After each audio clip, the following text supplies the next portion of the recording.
ಕೊರಟಗೆರೆ ತಾಲೂಕಿನ ಸಸ್ಯ ಸಂಜೀವಿನಿ ಕ್ಷೇತ್ರ ಸಿದ್ದರಬೆಟ್ಟದ ಮಠದಲ್ಲಿ ಆಯೋಜಿಸಿದ್ದ ತಾಲೂಕು ಮಟ್ಟದ ರಾಜ್ಯೋತ್ಸವ ಪ್ರಶಸ್ತಿ ಪಡೆದ ಪತ್ರಕರ್ತರಿಗೆ ಸನ್ಮಾನ ಕಾರ್ಯಕ್ರಮ ಉದ್ಘಾಟಿಸಿ ಮಾತನಾಡಿದ ಶ್ರೀ ವೀರಭದ್ರ ಶಿವಾಚಾರ್ಯ ಸ್ವಾಮೀಜಿಗಳು, ನ್ಯಾಯಾಂಗ, ಶಾಸನಾಂಗ, ಕಾರ್ಯಾಂಗ ಈ ಮೂರು ಅಂಗಗಳಿಗೆ ವಿಶೇಷ ಸ್ಥಾನಮಾನ ಕೊಟ್ಟಿರುವ ಸರ್ಕಾರ ಹೆಸರಿಗಷ್ಟೇ ಸೀಮಿತವಾದ 4ನೇ ಅಂಗ ಪತ್ರಿಕಾ ರಂಗಕ್ಕೆ ಯಾವುದೇ ಸವಲತ್ತು ನೀಡದೆ ಪತ್ರಕರ್ತರಿಗೆ ಸಮಸ್ಯೆಗಳಾಗುತ್ತಿದೆ.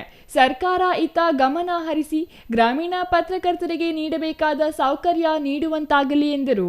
ಒಬ್ಬ ವ್ಯಕ್ತಿ ಇವತ್ತು ಕನಿಷ್ಠ ಏನೋ ನಡೆಸಲಿಕ್ಕೆ ತನ್ನ ಜೀವನ, ತನ್ನ ಹೆಂಡತಿ ಮಕ್ಕಳು ಸಂಸಾರ ನಡೆಸಲಿಕ್ಕೆ ಕನಿಷ್ಠ 8-10 ಸಾವಿರ ರೂಪಾಯಿ ಇಲ್ಲದೆ ನಡೆಸಲಿಕ್ಕೆ ಆಗದೇ ಇಲ್ಲ.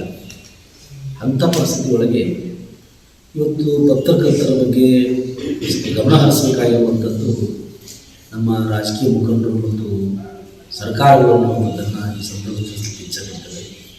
ಪತ್ರಕರ್ತರಿಗೆ ಒಂದು ಗೌರವಧನ ರೂಪವಾಗಿ ಏನಾದರೂ ಒಂದು ತಿಂಗಳಿಗೆ ಒಂದಿಷ್ಟು ಹಣವನ್ನು ಕೊಡುವಂಥದ್ದನ್ನು ಒಂದು ಪ್ರಾರಂಭ ಮಾಡಿದರೆ ಪತ್ರಿಕೆಯಿಂದ ಬರ್ತಕ್ಕಂಥ ಗೌರವಧನ, ಸರ್ಕಾರಕ್ಕೆ ಬರ್ತಕ್ಕಂಥ ಗೌರವಧನ ಒಂದಿಷ್ಟು ಏನಾದರೂ ಸೇರಿದರೆ ಏನೋ ಒಂದು ಜೀವನ ವೃತ್ತಿ ನಡೆಸಲಿಕ್ಕೆ ಸಾಧ್ಯ ಆಗುತ್ತೆ ಅನ್ನುವಂಥದ್ದನ್ನು ನಾವು ತಿಳಿಸ್ಲಿಕ್ಕೆ ಇಚ್ಛೆಪಡ್ತೇವೆ.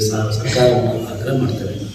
ಕೊರಟಗೆರೆ ತಾಲೂಕು ಪತ್ರಕರ್ತ ಸಂಘದ ಅಧ್ಯಕ್ಷ ಕೆವಿ ಪುರುಷೋತ್ತಮ್ ಮಾತನಾಡಿ, ರಾಜ್ಯದ 3.5 ಕೋಟಿ ಮಹಿಳೆಯರಿಗೆ ಸರ್ಕಾರಿ ಬಸ್ಗಳಲ್ಲಿ ಆಧಾರ್ ಕಾರ್ಡ್ ತೋರಿಸಿ ಉಚಿತವಾಗಿ ಪಯಣ ಮಾಡಬಹುದಾಗಿದೆ. ಆದರೆ ರಾಜ್ಯದಲ್ಲಿರುವ 8,000 ಪತ್ರಕರ್ತರಿಗೆ 108 ಕಾನೂನು ಹಾಕಿದ್ದಾರೆ. ಗ್ರಾಮೀಣ ಪತ್ರಕರ್ತರಿಗೆ ಯಾವುದೇ ಪ್ರಯೋಜನ ಸರ್ಕಾರದಿಂದ ಆಗುತ್ತಿಲ್ಲ.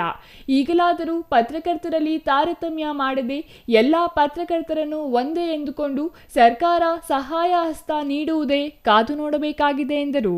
Satish S, CTV news, Koratagere.